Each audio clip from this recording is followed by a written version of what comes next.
சாமி தயவுசெய்து சொல்ற தப்பா நினைக்காதீங்க. ஆந்திரா, கன்னடா, கேரளா, ஒடிசா எல்லாம் யாரும் இங்க பிரிச்சு பேசக்கூடாது. இது எல்லாம் நம்மளுடைய ஐயாவுடைய நம்ம அண்ணாமலையாரோட இடம் இது. உலகத்துல எத்தனாயிரம் கோடி மக்கள் எல்லாரும் இங்க திருவண்ணாமலைக்கு வர்றாங்கன்னு சொன்னா எதுக்கு வர்றாங்க? அவன் செஞ்ச பாவம் புண்ணியம் எல்லாம் கருமா தீர்க்கறதுக்கு இங்க வர்றாங்க.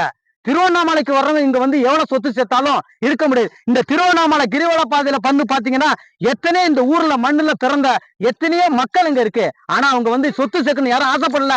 நான் இப்படி வாங்கணும் அப்படி வாங்கணும் யாரும் நினைக்கல. ஆனா வெளியிலேருந்து நீ உன்னோட ஆசைக்கு இங்க வர்ற. ஆனா நீ சொத்துக்கிட்டு எல்லாத்தையும் இங்க சேர்த்து விட்டுட்டு நீ வெறும் ஆளாதான் இங்க இருந்து ஓட முடியும். இங்க இருந்து ஒரு புடி மண்ணை கூட எடுத்து போக முடியாது.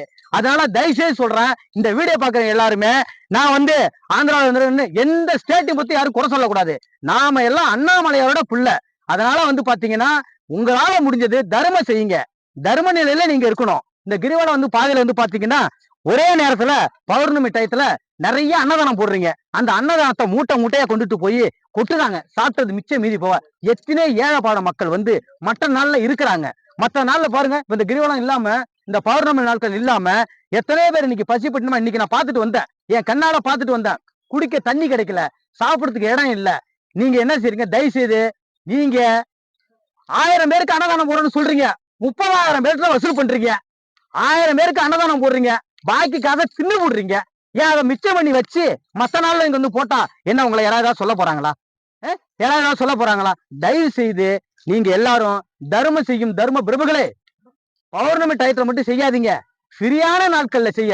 ஏன் மற்ற நாள்ல செஞ்ச அண்ணாமலையார் ஏத்துக்க மாட்டாரா? ஏன் கிரிவலம் கூட்டம் அதிகமா வர நாள்ல பார்த்தா கொடுத்தாதான் ஏத்துப்பாரு அண்ணாமலையாரு? எத்தனை பேர் சாப்பாடு இந்த கையில வாங்கி கொஞ்சம் தூரம் போனா அங்க தூக்கி போட்டுறான். இங்க இருந்து பாத்தீங்கன்னா தண்ணி பாட்டில வாங்கி அங்க கொண்டு போய் போட்டுறாங்க, தட்டை கொண்டு போய் அங்க போட்டுறாங்க. ஏன் இப்படி ஆசை? இது ஒரு ஆசை. ஆசை அந்த ஆசை அதிகமாக அழிவை நோக்கி போயிட்டு இருக்கு. சாப்பிடுற அண்ணன் கூட அழிவா போயிட்டு இருக்கு. தயவு செய்து இந்த வீடியோ பாக்குற நீங்க 30 நாள் அன்னதானம் போடுங்க. ஒத்தனை பேர் இங்க போடுறாங்க. ஆனால் அதுக்கு ஒரே ஒரு உதாரணம், திருவண்ணாமலையில பிறந்து வளர்ந்து இருக்கக்கூடிய அந்த சிவனுடைய பக்தன் மட்டும்தான் இந்த திருவண்ணாமலையில தினமும் அன்னதானம் கொடுத்துட்டு இருக்காங்க. நீங்க வெளியில இருந்து வருவீங்க, அன்னதானம் போடுவீங்க, வசூல் பண்ணுவீங்க, எடுத்துட்டு போவீங்க. இந்த நிலை மாறணும். கண்டிப்பா எல்லாரும் நோய் நொடி இல்லாம உடல் ஆரோக்கியம் மன நிம்மதியோட நல்லா இருக்கணும். நம்ம அப்பா திருவடியில் இருக்கிற அனைவரும் நல்லா இருக்கணும். ஓ நம சிவாயம். தென்னாடுடைய சிவனே போற்றி. நம்ம எல்லாருக்கும் நம்ம சிவனே போற்றி. நமச்சிவாயம். சிவாய் நம்ம மெயினா சிட்டுக்குருவி சேனலை லைக் பண்ணுங்க, கமெண்ட் பண்ணுங்க, ஷேர் பண்ணுங்க. தொடர்ந்து ஆர்வம் தந்துட்டே இருங்க. நன்றி.